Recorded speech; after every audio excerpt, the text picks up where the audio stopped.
영업이란 영리를 목적으로 사업을 경영하거나 그러한 행위를 하는 것을 말합니다. 영업의 방법의 왕도라던가 첩경 또는 많은 사람들의 경험이나 이론적 계산 위에 실전적 경험담이 많이 있습니다. 또한 많은 사람들이 그 방법을 배워 좀 더 나은 수익을 창출하거나 이익을 발생시키고 기업을 성공적으로 발전시키기 위해 노력을 합니다. 모든 사람들이 다 다르듯이 영업을 하는 사람이나 구매를 하는 사람이 달라서 한 가지 방법으로 정도의 길이라고 얘기할 수 없는 것이 또한 영업입니다. 그렇다고 모든 것을 임기응변에 의존할 수 없습니다. 상식적인 범위 안에서 약간의 임기응변이 가미된다면 좋은 결과가 나올 수도 있습니다. 성공한 영업 세일즈맨의 이야기 중에 사막에 가서 난로를 팔고 알래스카에 가서 냉장고를 팔았다는 얘기가 있습니다. 물론 일반적으로 본다면 어려운 것 같고 황당한 것 같습니다만 사막이란 곳이 항상 뜨겁고 더운 곳으로만 생각하고 알래스카라고 하면 냉장고가 필요 없이 추운 곳이란 생각만 하기 때문이 아닐까요? 사막 지역도 여러 군데가 있습니다. 그 안에는 오아시스 지역도 있고 모래 사막도 있고 목축이 가능한 황무지 사막도 있습니다. 난로나 냉장고는 사람이 살아가는 곳에 필요한 것이지 사람이 살지 않는 곳에 필요한 것이 아닙니다. 또한 냉장고는 전기도 필요합니다. 전기선이 없는 곳에서 어떻게 냉장고를 쓰느냐고요? 자가 발전기를 써서 전기를 공급할 수도 있지요. 사막이란 곳이 우리가 흔히 생각하는 영화 속에 나오는 모래 사막을 생각합니다만 그곳에도 유목민이 생활하고 있습니다. 사막은 한낮의 온도가 섭씨 50도를 넘어가기도 하지만 한밤이 되면 온도가 영하 10도, 20도까지도 급격히 내려가는 곳입니다. 영하 10도면 난로가 필요하지 않을까요? 영하로 내려가지 않더라도 뜨거운 온도에 익숙해진 몸이라면 영상 10도 이하에서도 동사를 할 수도 있습니다.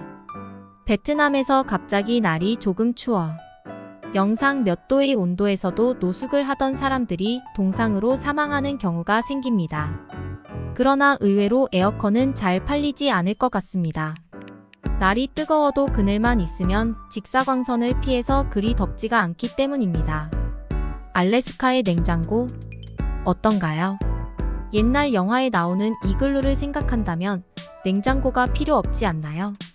지금은 많은 사람들이 정착촌에서 현대식 집을 짓고 살고 있는데 그 집안의 온도는 일반적인 생활에 필요한 온도 정도가 되겠지요. 그럼 음식을 보관하거나 생활의 편의를 위해서 냉장고가 있어야겠지요. 일반적으로 식료품 상점이 거리가 멀수록 냉장고가 커지고 많아진다고 합니다. 알래스카 지역에 많은 식료품 상점이 있을까요? 반대로 50km, 100km 떨어진 곳에 있겠지요. 어떤 곳은 수 100km 떨어진 곳에 있기도 하겠고요.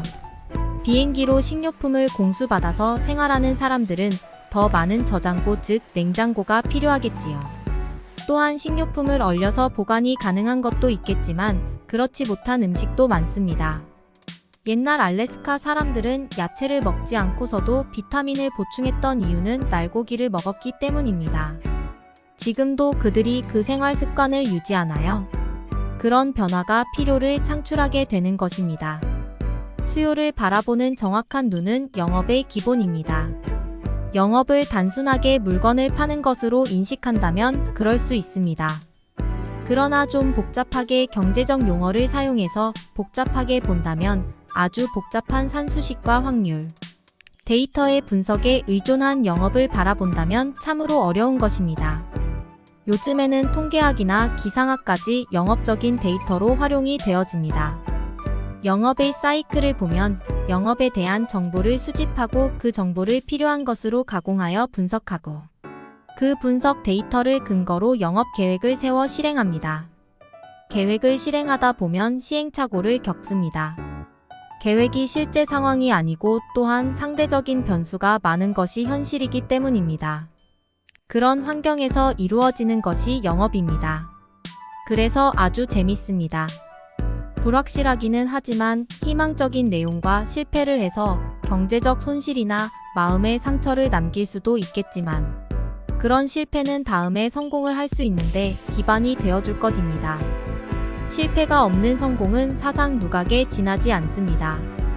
실패를 즐길 수 있는 시간과 경제적인 여유가 있다면 한 번에 이루는 성공보다는 실패를 선택하는 삶이 더 나은 장거리 마라톤에 필요한 영양분이 되어줄 겁니다. 우리가 선택을 할 때 오해하는 내용 중에 하나는 원하는 것과 좋아하는 것을 구분하지 못하는 데 있습니다.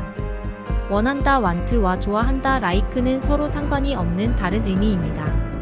원한다는 의미는 다른 사람들이 다 가지고 있는데 나만 가지고 있지 못할 때 나타나는 불편함으로 생기는데 그 상황을 벗어나면 없어질 수도 있는 욕구인데 좋아하는지와는 별개입니다. 원하면서 좋아할 수도 있고 원하지만 좋아하지 않을 수도 있다는 얘기입니다. 원하는데 내가 좋아하는지를 아는 방법은 내가 원할 때 그와는 다른 환경으로 가서 그때도 생각이 나고 기억하면서 소유하고 싶은 욕구가 생긴다면 좋아하는 상태입니다. 그러나 그런 감정이 없어졌다면 원하기는 했지만 좋아한 게 아니라는 의미입니다. 좋아하는 게 아니라면 당장 원한다고 하더라도 시간이 지나면 별 도움이 안 되는 선택이 됩니다. 예를 들어 책 2권을 판매하는 방법입니다. 한 권은 새 것처럼 보이고 단어가 1만 개 수록된 사전이고 다른 한 권은 조금 손을 탄 느낌인데 단어가 2만 개가 수록된 책입니다. 동시에 보여주면서 선택을 하라면 대부분의 사람들은 좀 손을 타서도 단어가 2만 개인 두꺼운 책을 선택합니다. 그러나 단어 1만 개 수록된 사전을 팔고 싶다면 두 개를 동시에 보여주지 말고 따로따로 보여주면 사람들은 1만 개가 수록된 새 사전을 선택하기 쉽습니다.